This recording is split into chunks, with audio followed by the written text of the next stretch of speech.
इस वीडियो में मैं एक इशू के बारे में बात करने वाली हूँ जो कि पिछले लगभग जब से फॉर्म निकला है, लाइक CSI नेट का जब से फॉर्म निकला है तब से ये क्वेश्चन मुझसे काफ़ी ज़्यादा बार जो है पूछा जा रहा है, चाहे वो मेरे वीडियो का कमेंट बॉक्स हो या फिर मेल आईडी हो।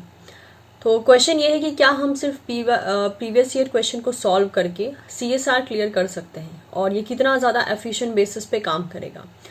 तो देखिए, सबसे पहले तो ये कि मैं कभी भी ये नहीं कहती हूँ कि खाली PYQ से मार्क्स स्कोर करना आसान होगा, क्योंकि आप खुद सोचिए PYQ आप तब तक नहीं कर सकते हो जब तक उससे रिलेटेड आपके पास कंसेप्ट क्लियरेंस ना हो। यानी आप ये कह सकते हो कि कंसेप्ट क्लियरेंस अगर आपके पास होगा तभी आप उस क्वेश्चन को कर पाओगे, अदरवाइज वो PYQ किसी काम का नहीं है। आप चाहे रैंडमली किसी भी सब्जेक्ट से एक प्रीवियस ईयर क्वेश्चन उठा के देख लीजिए, अगर आपको उसके बारे में पता नहीं है वो क्वेश्चन आपसे सॉल्व नहीं होगा, पहली बात। नेक्स्ट चीज क्या होती है कि मान लीजिए आपने प्रीवियस ईयर क्वेश्चन उठाया और वहां से जितने टॉपिक से क्वेश्चन आए थे उनको सॉल्व कर लिया और आपने सिर्फ प्रीवियस ईयर क्वेश्चन से ही तैयारी की है। व्हाट इफ अगर अगले एग्जाम में जो टॉपिक उन प्रीवियस ईयर क्वेश्चन में कवर किए गए थे, अगर अगली बार उन टॉपिक से हट कर किसी और टॉपिक से क्वेश्चन आया तो आप तो उन टॉपिक को जानते ही नहीं हो। तो ये एक बहुत ही रिस्की मैटर हो जाता है जब आप सिर्फ और सिर्फ previous year question oriented preparation करते हो। Previous year question oriented preparation किसके लिए कहा जाता है? मान लीजिए फॉर्म निकले और अभी फिलहाल में कुछ स्टूडेंट का कहना है कि हम भी ट्राई करके देखते हैं कि इस एग्जाम में हम कितना स्कोर कर पाते हैं, और उन्होंने इससे पहले अपनी प्रिपरेशन शुरू भी नहीं की। तो उन स्टूडेंट के लिए हम प्रेफर करते हैं कि आप जो है प्रीवियस ईयर क्वेश्चन को प्रैक्टिस कर लीजिए, प्रैक्टिस करके आप एग्जाम दे सकते हैं। बिकॉज ये बात उन्हें भी पता होती है और हमें भी पता होती है कि उनका क्लियर नहीं होने वाला है। लेकिन yes, for the confidence boost up आप प्रीवियस ईयर को क्वेश्चन को सॉल्व करके जाते हो तो चांसेस होते हैं कि आप लगभग 50 मार्क्स माइट भी आप स्कोर कर लो।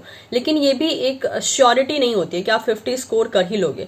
डिपेंड करता है कि वो बच्चा कितना ब्राइट है, जिन चीज़ों को वो सॉल्व कर रहा है या जिन चीज़ों को वो गेन कर रहा है उसको कितनी देर तक वो उसको याद रख पा रहा है या समझ पा रहा है। तो there are so many different matters जो कि डिपेंड करते हैं कि आप प्रीवियस ईयर क्वेश्चन का प्रैक्टिस कैसे करते हैं। तो इसीलिए कभी भी खाली प्रीवियस ईयर क्वेश्चन, अगर आप CSI नेट को टारगेट कर रहे हो, don't relay on previous year question. Yes, previous year question को छोड़ना नहीं चाहिए, लेकिन खाली प्रीवियस ईयर क्वेश्चन प्रिपरेशन करके कुछ फायदा नहीं होने वाला है। आपको पहले कंसेप्ट क्लियरेंस करना होता है, उसके ऊपर प्रीवियस ईयर क्वेश्चन को सॉल्व करना होता है। पहले कंसेप्ट क्लियरिटी होती है, उसके बाद प्रीवियस ईयर क्वेश्चन सॉल्व होता है। अदरवाइज मैं आपको इसका लॉन्ग टर्म कॉन्सिक्वेंसेस भी समझाती हूँ। जो भी स्टूडेंट ने CSI नेट क्लियर किया है, कोई ऐसा नहीं कहेगा कि सिर्फ यही पहला हर्डल होता है जिसे हमें क्लियर करना है।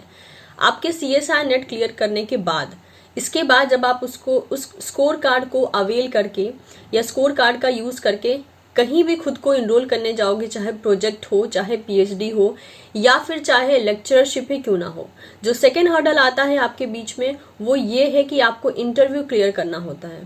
और इंटरव्यू क्लियर कभी भी प्रीवियस ईयर क्वेश्चन प्रैक्टिस से नहीं होता है, उसके लिए आपका कंसेप्ट क्लियरिटी जरूरी होता है। इसीलिए इस तरीके के जो है राउंड्स रखे जाते हैं कि खाली अगर आपने पेपर वर्क बेसिस पे, यानी जो ये पेपर बेस्ड पेपर मतलब कि एग्जाम होता है, दैट इज CSI नेट, खाली आप वो क्लियर कर लो तो ऐसा नहीं है कि आपका हर जगह सिलेक्शन हो जाएगा। जब तक आप वहाँ के इंटरव्यू राउंड को क्लियर नहीं करते हो, आपका छोटे से छोटे जगह में भी सिलेक्शन नहीं होता है। तो आपको थोड़ा सा लॉन्ग टर्म कॉन्सिक्वेंसेस में भी सोचना है। तो कभी भी आई विल नॉट सजेस्ट कि if you are targeting CSI NET just only go for previous year question. कुछ फायदा नहीं होगा, क्योंकि जिस टाइप के क्वेश्चन इस साल आए थे या प्रीवियस ईयर में आए थे, खाली उस टाइप के क्वेश्चन को सॉल्व कर लोगे और आप जब क्वेश्चन को सॉल्व करोगे तो उस क्वेश्चन के जितना छोटा वो क्वेश्चन है उसी के रिस्ट्रिक्शन में आप इंफॉर्मेशन को गेन करोगे, जो कि इनफ नहीं होता है। क्योंकि उसी टॉपिक से रिलेटेड अगर नेक्स्ट क्वेश्चन आ जाता है और उस क्वेश्चन में उस टॉपिक से रिलेटेड सेकेंड कंसेप्ट को पूछा जाता है, तो आपने तो सिर्फ पहले कंसेप्ट को गेन किया in the form of a previous year question. What about the second concept? तो ये बहुत रिस्की चीज हो जाती है सिर्फ और सिर्फ प्रीवियस ईयर क्वेश्चन पे रिलाई करना, कि हम सिर्फ प्रीवियस ईयर क्वेश्चन सॉल्व करेंगे और इसके बाद हम कोई थ्योरी नहीं पढ़ेंगे। एग्जाम को बेटर बेसिस पे साथ ही साथ एक अच्छी रैंकिंग के साथ क्लियर करने के लिए आपका थ्योरी पढ़ना भी जरूरी है, और साथ ही साथ उन थ्योरी के साथ आपको प्रीवियस ईयर क्वेश्चन पिछले 10 साल के, इसको भी आपको सॉल्व करना जरूरी है। किसी एक के बिना कुछ नहीं होने वाला है। खाली थ्योरी पढ़ लीजिए और आपने प्रीवियस ईयर क्वेश्चन को बनाया नहीं है या सॉल्व नहीं किया है तो आपका कॉन्फिडेंस कभी भी बूस्ट ही नहीं होगा। आपको यही समझ में नहीं आएगा कि किस टाइप के क्वेश्चन आते हैं एग्जाम में और आपको उसको डिकोड कैसे करना है। सिमिलर बेसिस पे अगर आपके पास थ्योरी नहीं है तो वो बिल्कुल वही चीज हो जाती है कि कोई आपने घर बनाया है और उसका बेस ही बहुत ज्यादा कमजोर है। तो आप चाहे क्वेश्चन किसी भी मीडियम से कैसे भी करके सॉल्व कर ले, जब तक आपके पास इन्फॉर्मेशन नहीं है वो प्रैक्टिस किसी काम की नहीं होती है। इसीलिए किसी एक को स्किप करके नहीं चला जा सकता। ना आप प्रीवियस ईयर क्वेश्चन को स्किप कर सकते हैं और ना ही आप थ्योरी को स्किप कर सकते हैं। आपको थ्योरी भी पढ़नी होगी, कंसेप्ट भी बनाने होंगे एंड प्रीवियस ईयर क्वेश्चन भी लगाने होंगे। तो आई होप अब आपको इस बात का आंसर मिल चुका होगा कि क्या खाली प्रीवियस ईयर क्वेश्चन सॉल्व करने से CSR को क्लियर करना आसान होगा। आई विल सजेस्ट नो, क्योंकि वो आपके इन्फॉर्मेशन को, वो आपकी नॉलेज को बहुत ज्यादा रिस्ट्रिक्टेड रखेगा और इसकी कोई गारंटी नहीं है कि इस बार जिस प्रीवियस ईयर क्वेश्चन से आपका पेपर आएगा वही क्वेश्चन या उसी एरिया को नेक्स्ट टाइम भी पिक किया जाएगा। तो नेक्स्ट टाइम अगर किसी और एरिया से क्वेश्चन आते हैं तो फिर आपका प्रीवियस ईयर क्वेश्चन सॉल्व करना किसी काम का नहीं होता है। तो इसीलिए पहले थ्योरी नॉलेज को गेन कीजिए, उसके बाद प्रीवियस ईयर क्वेश्चन पे स्विच कीजिए। खाली प्रीवियस ईयर क्वेश्चन पे रिले करना बहुत ही ज्यादा एक रिस्की डिसीजन हो सकता है। तो मैं उम्मीद करती हूँ इस प्रॉब्लम का सॉल्यूशन मैंने आपको दे दिया, क्योंकि ये प्रॉब्लम मेरे पास बहुत दिनों से आ रही थी और इतने ज्यादा जैसे जैसे बोलते हैं ना एग्जाम पास में आ रहा है वैसे वैसे ये वाले क्वेश्चन और ज्यादा फ्रिक्वेंटली पूछे जा रहे हैं। तो आई डोंट नो, लाइक जो बच्चे सिंसियर तरीके से प्रिपरेशन करते हैं वो इस बात का क्यों वेट करते हैं कि जब फॉर्म निकलेगा तभी हम पढ़ना शुरू करेंगे। मतलब इसमें कोई लॉजिक नहीं है।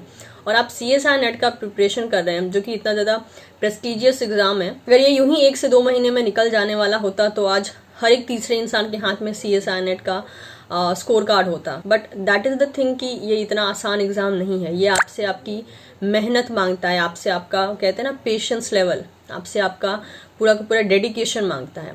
बिना इसको किए, बिना इस चीजों को फॉलो किए आप एग्जाम को क्लियर नहीं कर सकते हो। तो ये चीजें आपको, इसका जो एक मतलब इस एग्जाम की जो एक एक्चुअल में वैल्यू है वो आपको समझनी पड़ेगी और उसी के अकॉर्डिंग आपको इसको टाइम देना पड़ेगा। शॉर्टकट में तो वैसे कोई भी पढ़ाई फायदेमंद नहीं होती है, कहीं काम नहीं आती है और ना ही आपको वो याद रहती है। तो बेटर एक प्रॉपर टाइम देकर प्रॉपर ढंग से पढ़िए, शॉर्टकट्स की तरफ मत जाइए। आपके पास अगर टाइम है तो आप अच्छे से पढ़िए, टाइम नहीं है just for a trial basis आप एग्जाम को देना चाहते हैं, कहते हैं ना कि सिर्फ ट्राई करने के लिए जा रहे हैं, उस टाइम पे सिर्फ आप प्रीवियस ईयर क्वेश्चन भी प्रैक्टिस कर सकते हैं क्योंकि ट्राई ही करना है।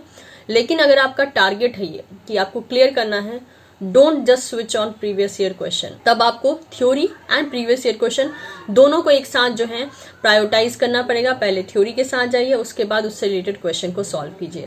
तो मैं उम्मीद करती हूँ मेरे ये सारे सजेशंस आपके लिए यूजफुल होंगे और आप चीजों को प्रैक्टिकली लेकर सोचिए। हाइपोथेटिकल बेसिस पे सोचेंगे तो आप अपना ही लॉस करवाएंगे। So thank you so much everyone, मिलते हैं बहुत ही जल्द आपसे नेक्स्ट वीडियो में।